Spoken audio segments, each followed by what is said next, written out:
It was late, very late. The year was 2018. The city outside was asleep, a quiet hum beneath my window. I was alone in the living room, the only light coming from a flickering table lamp. The old clock on the wall ticked, each second stretching out for ages. A sudden quiet fell, the kind that makes your ears feel funny. Then it came. A smell, so familiar, so out of place. It filled the small room, strong and clear, making the hairs on my arm stand on end. It was like a ghost of a smell, but it felt so real. The smell was my dad's. Old Spice and that faint, sweet smell of the beedies he secretly smoked. But Papa was miles away. He was in a care home, weak and fading. The smell wrapped around me like a blanket, strong, you couldn't mistake it. I froze, my book slipped from my fingers. It couldn't be, how could it be? He hadn't been in this flat for over a year. Yet, there it was, his smell filling my small living room, like he was standing right next to me. It was comforting, but scary too. My heart was banging against my ribs. A cold fear crept into my bones. I was confused and starting to panic. I got up, my legs were shaky. I checked the windows, locked. I sniffed the air near the door. Nothing. The smell was only in that one spot, near my reading chair. Then, just as quick as it came, it started to fade. It left an empty, chilly feeling and a question shouting in my head. What did it mean? The quiet came back heavier now, like it was holding a secret warning. Not 10 minutes later, the phone rang. Its loud ring cut through the heavy quiet. My hand shook as I reached for it. The screen showed an unknown number, but I knew, I just knew. It was the care home. The voice on the other end was soft and not sure what to say. I'm so sorry to call you this late. They started. Papa was gone. He had passed away peacefully in his sleep, just moments after his smell had visited me. A last goodbye, maybe. A spooky, unforgettable link from the other side. My childhood home was old, very old, one of those sprawling bungalows in a quieter part of town with high ceilings and rooms that echoed. It creaked and groaned like an old ship in a storm. We were used to the sounds, the old wood settling, the sigh of the wind through loose window panes. But there were other things that weren't so easy to explain away, tiny shifts in the atmosphere, a feeling, a presence. This house held more than just memories, it held whispers from a long, long time ago. I must have been about 7, maybe 8. I was playing with my toy soldiers in the long, dim hallway that led to the back bedrooms. Sunlight struggled to get through the gloom there, even on the brightest afternoon. Suddenly the air grew cold, not just cool, but icy, a deep, weird chill that had nothing to do with the weather. It settled around me, making me shiver. I looked up. Standing in the doorway of my parents' bedroom, I saw it, or I thought I saw it, a shadow taller than a man. The hallway was usually just a way of getting from one room to another. But in that moment, it changed. It became a tunnel, and at the end of it was something that shouldn't have been there. The light from the one bulb hanging from the ceiling seemed to get even dimmer, or maybe it was the shadow itself, soaking up the light. My toys lay forgotten on the patterned tiled floor. My breath caught in my throat. It was dead quiet, only broken by the fast thumping of my own little heart. It was a moment frozen in time, a feeling of pure, proper fear. Was it real, or just a trick of the light? Something a kid with a busy imagination made up? That question really bothered me for days and then weeks. I didn't tell anyone. Who'd believe me? They'd say I was dreaming or making it all up. But the memory of that cold, that huge shadow, it stuck with me. It was the first time I felt really properly scared in that house. The first little clue that we weren't completely alone in there. The first whisper of the ghosts that shared our home. After that first time, the house changed for me. It wasn't just a lot of rooms and furniture anymore. It became a scary place for me. Some parts of the house felt like no-go areas for me after dark. The cupboard under the stairs, the narrow passage leading to the old servants' rooms, the long, dark hallway where I first saw that shadow. I'd run as fast as I could through these places if I had to, my heart beating like a little bird trapped in a cage, and I'd hold my breath really tight. Darkness wasn't just when the lights were out anymore. It was like a curtain hiding things you really didn't want to see.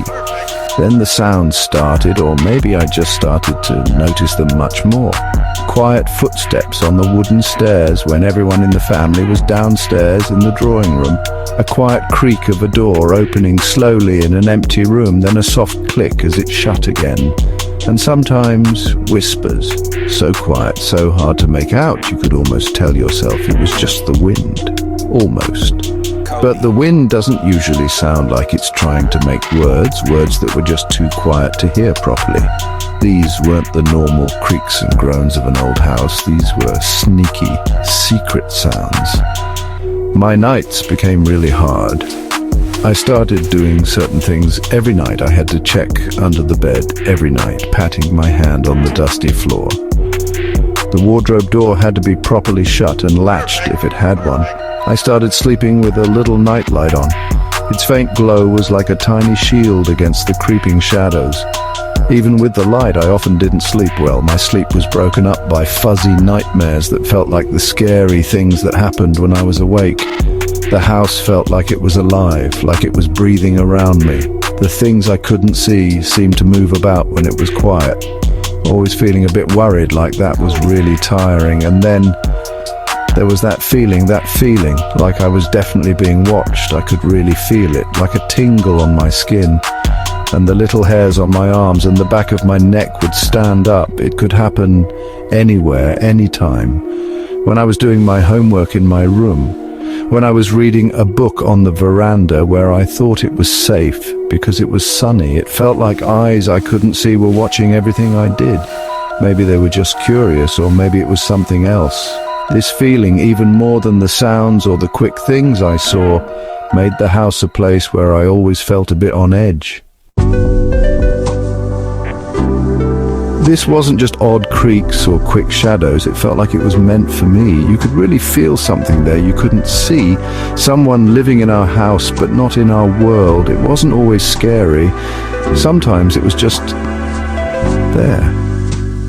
Like you knew something was quietly there, just at the edge of your sight. Like someone was standing where you couldn't quite see them, listening in. But because it was so different, it made you feel uneasy. It kept reminding me that the world I thought I knew, the normal, everyday world, had secret parts, hidden places where things like this could happen. It was more than me just imagining things. It kept happening again and again. Seeing ghosts was rare, thankfully, but it did happen. Quick sights, mostly. A dark shape moving quickly past a doorway, a sort of wobble in the air, like when the air looks wavy on a hot day, but in a cold room. Once I saw a woman, just for a second. She was standing by the old grandfather clock in the hall. She was pale and wearing something long and dark. Then she just vanished. Gone. Did I scream? I don't think I did. I was too shocked. I wasn't sure if my eyes were playing tricks on me. But I couldn't forget what I saw. Other things happened as well. Cold spots that would float through a room, even when there was no draft. You could walk into one, a sudden patch of freezing air, and then step out of it again. Sometimes a light smell of jasmine, one that was hard to catch, would fill a room, usually the spare room. But there were no jasmine flowers near the house, and no one wore jasmine perfume. Little things would sometimes be not quite where you left them, like a book moved from a table to a shelf, or a pen you were sure you left on the desk was now on the floor. They were only small things, but they all added up. It was really hard to make sense of these things happening in the real world. Was I just making it all up? Was being worried making me see things? I asked myself many, many times if I was going a bit mad, but the things that happened felt too real, and they kept happening the same way for years. They felt real in a way that just imagining things doesn't. It wasn't a dream. I wasn't just seeing things that weren't there. It was something else, something that lived with us, in the quiet places, in the shadows, someone we couldn't see living in our home. Part 5. A Wall of Disbelief. Family's Initial Silence. When I first plucked up the courage to speak about what I was experiencing, the reaction was predictable, a gentle brush-off. My mum would give a little smile and say, "Oh, love, it's just your imagination running away with you again." My dad, a practical sort of man, would offer sensible explanations. "Old houses make all sorts of noises, son. It's the wood settling, the wind in the eaves." They meant well, I suppose. They wanted to reassure me, to bring me back down to earth. But their words built a wall around what I was going through, leaving me all alone with my fear. They put my stories down to an overactive imagination, fed by all the ghost stories I loved to read. "Too many spooky books," my auntie once chuckled, ruffling my hair. "You'll start seeing ghosts everywhere." If only she knew, their skepticism made me feel silly, like a child crying wolf. It made me doubt my own senses, even though the chill on my skin, the whisper in the dark, felt so very real. I quickly learned to keep these things to myself, locking them away in a secret little bit of my mind. It was so frustrating. I knew what I'd seen, what I'd heard, what I'd felt. It wasn't just the house settling, it wasn't just the wind. There was something clever about it. A presence that was more than just normal things happening, because they wouldn't even think it might be true. I felt so terribly alone. If they didn't believe me, who would? So I stopped talking about it. I carried the weight of these experiences in silence, walking through the haunted hallways of my home with a secret that no one else seemed to notice. This silence created a strange kind of loneliness. It wasn't just being scared of what I couldn't see, but also being scared that people wouldn't understand, that they'd say I was odd or too sensitive. I wondered if I was the only one in the family who noticed these things. Was I different somehow? More in tune with this other world? Or was I, like they said, just letting my imagination run away with me? The doubt was always there with me, almost as worrying as the ghostly things themselves. I learned to live with the ghosts all by myself. Years went by. I got older. The strange things didn't stop, but I got better at living with them, or at least at hiding what I was feeling. Then, one evening, something changed. We were sitting on the veranda and the air was full of the smell of rat kirani. A little something had happened earlier. A door in an empty room slammed shut really hard. I hadn't said anything, but things felt really tense. Then, out of the blue, my older sister, who didn't usually show her feelings much, spoke. Her voice was soft. "Did you hear that door earlier?" she asked, not really looking at anyone. That simple question was like opening the floodgates. My mum, and this was a surprise, was the next to say something. She wasn't sure at first, but then she sounded more certain. She admitted she'd heard footsteps in the upstairs hallway late at night when everyone else was asleep. She said she sometimes felt something cold in the kitchen. Then my sister said she had seen a quick glimpse of a figure, a woman in white near the old mango tree in the garden more than once. Each thing they said was like a secret they'd kept hidden for ages, finally coming out. I can't tell you how relieved I felt. It was like a warm wave washing over me, chasing away all the cold feelings I'd had for years.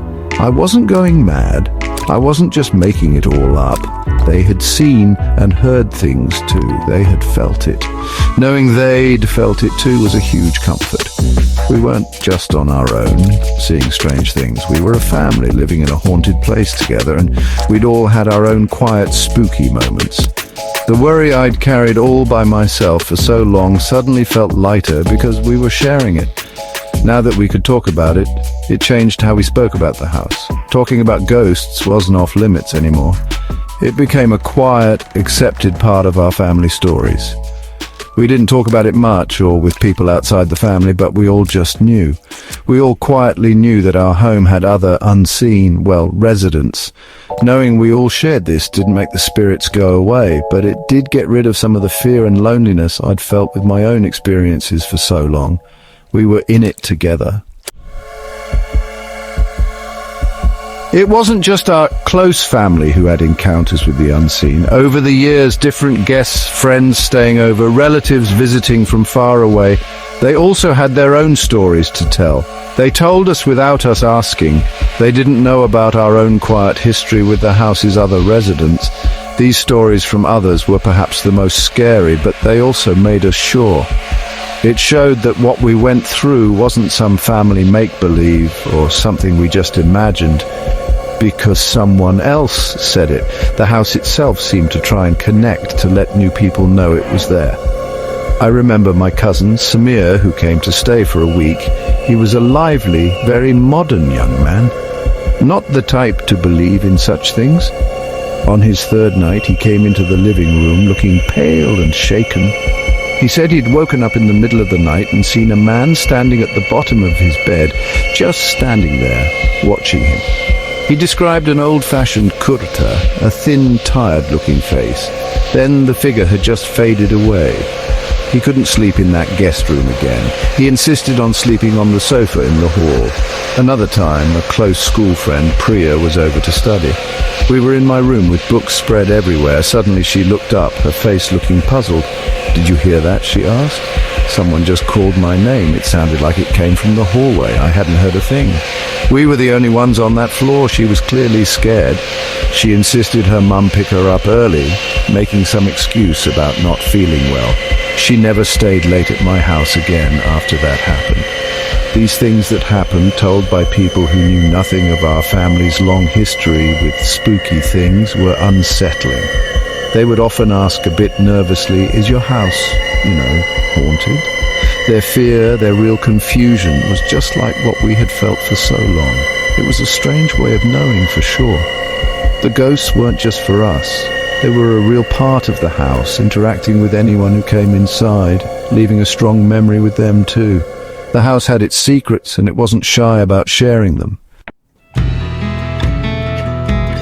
As the years passed, the way I thought about the unseen presence in our home began to change. The strong, childish fear didn't completely disappear, but it got mixed with a growing curiosity. I wanted to know more. What were these echoes from somewhere else? Why did they hang around in our home? Were they lost? Were they trying to tell us something? More and more questions popped up, and the scariness started to turn into a big, deep mystery. The house felt less like a scary, haunted place and more like an unsolved puzzle. It reminded me the wall between our world and another is very thin, so I started reading.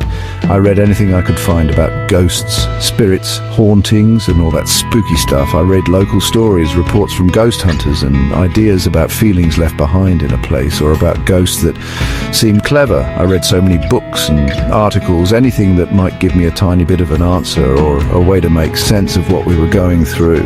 Some ideas really clicked with me, like an old house remembering strong feelings or sad things that happened long ago. Others seemed a bit too wild to believe. But looking for answers was my way of dealing with it all, of trying to find some sense in things that were so hard to explain. My idea about ghosts, which used to be a bit shaky and scary, turned into something I was quietly sure about. It wasn't about if they were real anymore. Now it was about what they were and why they were here. The world, which once seemed so simple, just made up of things you could see and touch, now felt so much bigger and full of secrets. It was like there were hidden parts to the world I'd never seen before. This new understanding didn't make the strange sounds or the quick glimpses of things any less jumpy, but it did change how I felt when they happened. I wasn't so scared anymore. I watched more, and I kind of slowly began to accept it. This new way of seeing things really changed how I thought about everything. I became more open to ideas about things that science couldn't quite prove yet.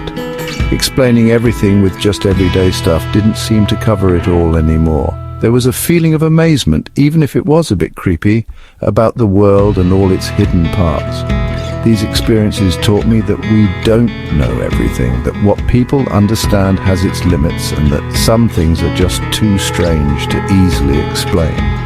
The hidden world was real, and sometimes it touched our world. We never found a way to banish the spirits from our old house. No priest, no ritual, no cleansing ever seemed to make a lasting difference. Perhaps they were too deeply entwined with the bricks and mortar, with the very soul of the place. Over time, we simply learned to live alongside them. They became the unseen, unspoken members of our household, a constant, subtle presence in the background of our lives. Part of the house's unique character, part of our family's unusual story.